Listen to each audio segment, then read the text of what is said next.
Welcome to exercise 20, where I'm going to show you some advanced debugging techniques using the debug macros and then also a little bit of LLDB.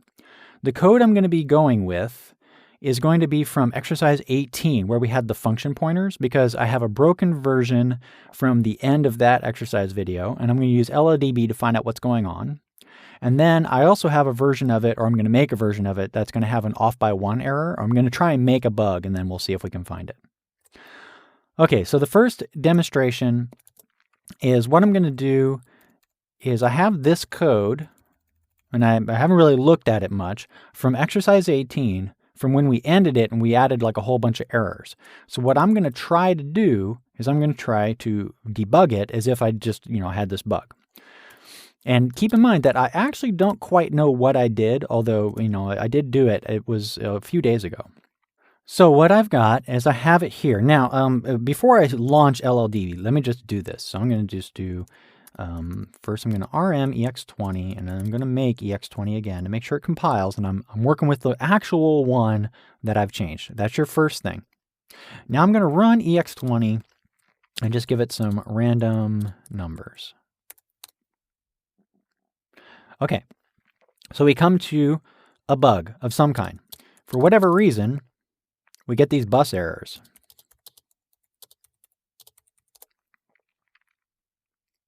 Okay, so we want to find out, well, why are we getting them? So what I want to do is I'm going to copy and paste this here. And normally you would have unit tests, automated tests, but I'm going to just do a test.sh. And I'm going to make sure that I have this test. So that way, all I got to do is just run test.sh. And I'm going to modify test.sh a bit. Now, your makefile can be made to do this too. And then we'll get into actually doing this later. But let's do rm ex20 make ex20. Okay. So now we have test.h. I'm just basically doing a repeatable thing. I found a bug, so I've written a test for it to repeat that bug, so that way I can automate. Your job as a programmer is to automate. I can automate finding it.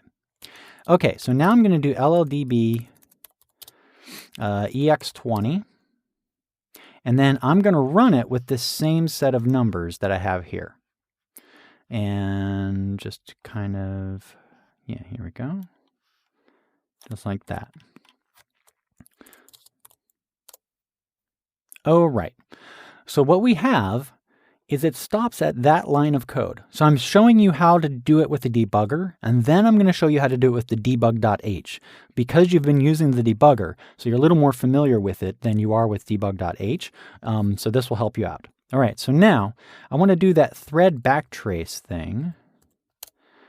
And this will tell me how I got to this spot. So let's say from main line 142. So now I flip over to my code and I go 142. So somehow right here, it's destroying something that it shouldn't be destroying. Okay.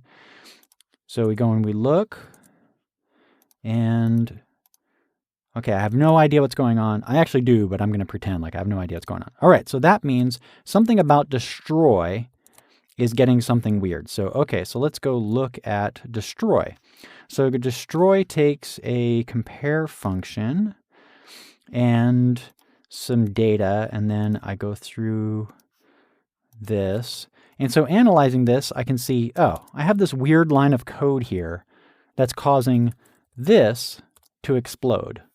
So this is when we wrote that horrible function to show how you can't overwrite functions. This is actually like the function comparison function. We're trying to overwrite it. So the fix is to just do that. Now, if I were to do the debugger, what I would want to do is I would want to put a breakpoint here.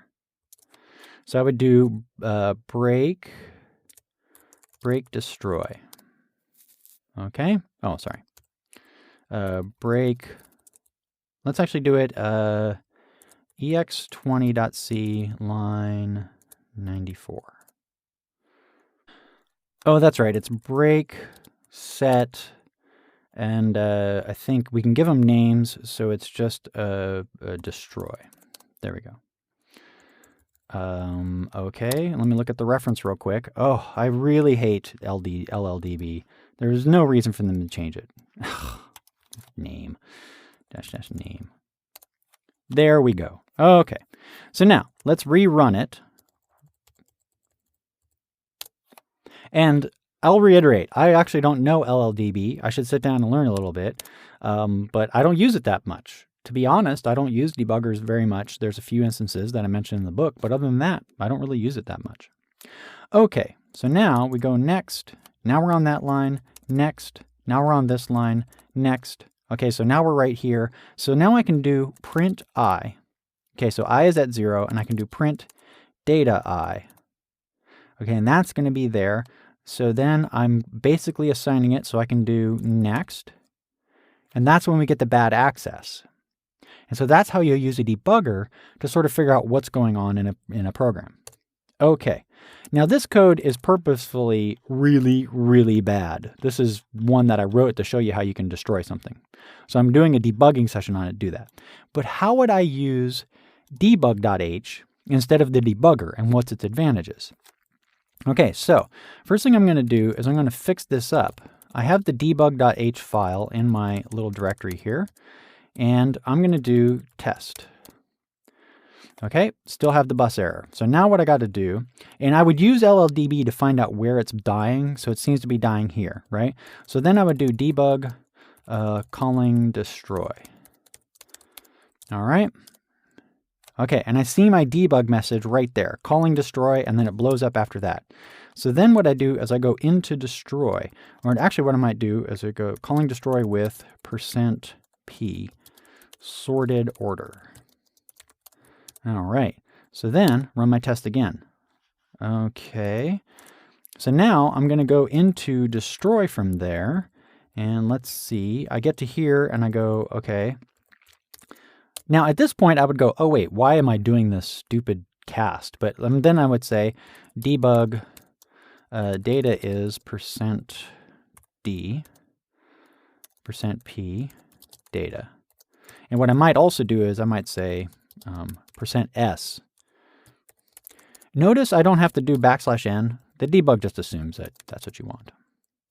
And then let's do data again. Let's see what I get with that one. Oops, and I should call it debug. And notice my test script, my test thing, sort of helps me make sure that, I'm actually doing the stuff like cleaning and everything in one operation. We'll make our makefile do that. So then I see that this is gobbledygook. I go, oh, well, wait, what is that pointer again? At that point, I could stop.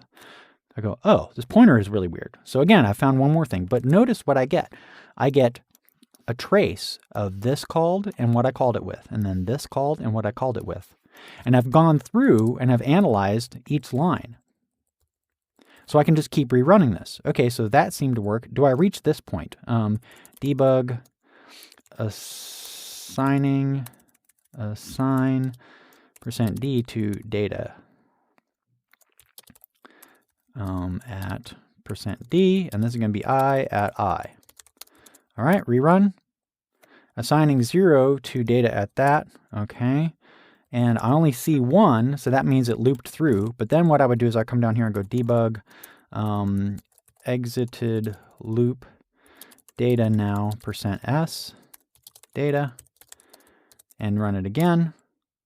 And I would see I don't get that debug message. So very, very important that I don't see that. And then I would again go, oh, well, I mean, obviously it's dying here. So what is this pointer? And I could look at my message up there and I can see, well, that pointer is really kind of strange. Oh, look at all this junk. And then I would fix it from there. Okay, so let's look at one more possible thing that could happen. So let's just get rid of destroy, since destroy is just kind of a bogus made up function. And let's get rid of this, and let's get rid of that. Now let's say we got our dump function, and what I'm passing to dump is null. So not a big deal, right? Now I'm going to rerun my test, and I get a seg fault. So again, LLDB will do it this way. And I'm going to run it with our trusty numbers In this case, it doesn't really matter what order they're in, so I can just copy them from there. And then I see that it's that way. And then I can do the thread backtrace to find out what function it's in. Dump, dump, dump. But I could stop right here and I could go, okay, so it's in dump, called from main. Okay, so line 120. All right, so I have the line number that the error is happening in. I go to 120. It was 129. Okay, there we go. So now what I'm going to do is I'm going to say, all right, debug calling dump with, and let's imagine this null is some variable. So I would say %p. You know what? I'm actually going to do that. Imagine I had this mistake.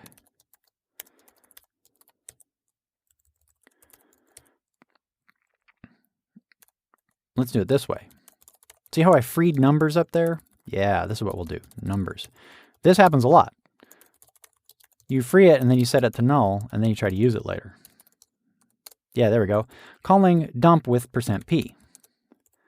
So now I run my test again and I see right away null. Now let's say I just take this and I go into dump and I put it here. And I say calling dump with %p there. Run my test. Oh. Calling dump with comp. And see, I see it's null again. So now what I can do is I can use debug to do this. Check comp doesn't equal null. Invalid function pointer to dump. Go like that. Now I need an error handler. And that's it. Error, and I can do printf \n like that. Run that again. And then we have our check. Now we're anticipating that that's a common error. We put that in there and rerun our test suite and we see, okay, now we can fix our test suite and we can go to where it's called and there we go. Rerun it again and it seems to work, but keep in mind, we actually have a problem with a use after free error here, which was what that demonstration was. So that's how I use it. The technique to adopt is the following. Okay, I'm going to do some stuff. So let's see, debug tactics. Oh, nope, I don't want that.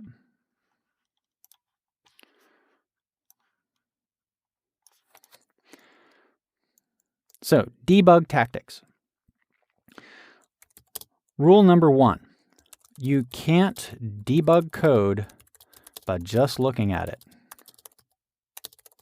So that's the first rule. Always remember this. You're going to sit there and stare at this code and it's going to give you no value. You have a bug, you've identified it. Staring at the code is not going to help you find it. You need more information because what's happening is you've made a mistake. Usually it's because you have unclear information about either how the code is being used or how you've written it. Okay, the next thing is repeat the bug with an automated test. 3, run the program under a debugger and valgrind and lint. So that gives you more information right away. Right away, just running it under debugger and valgrind with an automated test, now you have more information. You can repeat the bug and you can find out where it's happening and get more clues. Now once you have clues, you find the backtrace and print out all the variables on the path. So what you have to do is you find your backtrace, you find what function is the place where it starts and then where it ends and each function in between, and you print all the parameters and all the things that are getting done out. You start with where the bug happened, like you saw me do it, and print it and move up the chain. And eventually you'll just see the bug because you're starting to, 1, focus on the calling path and the data involved, which is the key to finding the bug, and 2, printing it out in a log, which is what those debug macros do, so you can see what's going on. And then 5, once you fix it, add check to prevent it. So once you fix the bug, go and make sure your test stays there. You have your repeated test. Keep it there.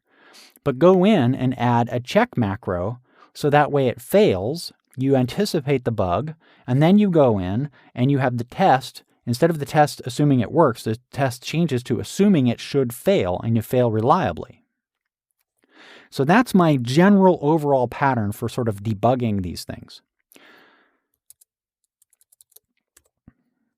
So let's do some extra credit here. I won't do it. I want you to do this. I want you to go to find a graphical debugger and compare it to using just straight GDB. Now, I prefer GDB or LLDB to just get started and find out where the ending, like where the bugs are, and do a stack trace. And then in the debugging exercise previously, I showed you how you can use GDB to just sort of run commands right away.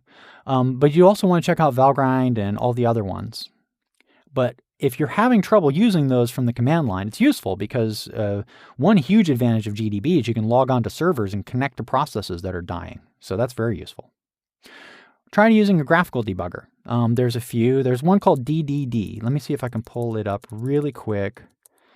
Let's go DDD debugger.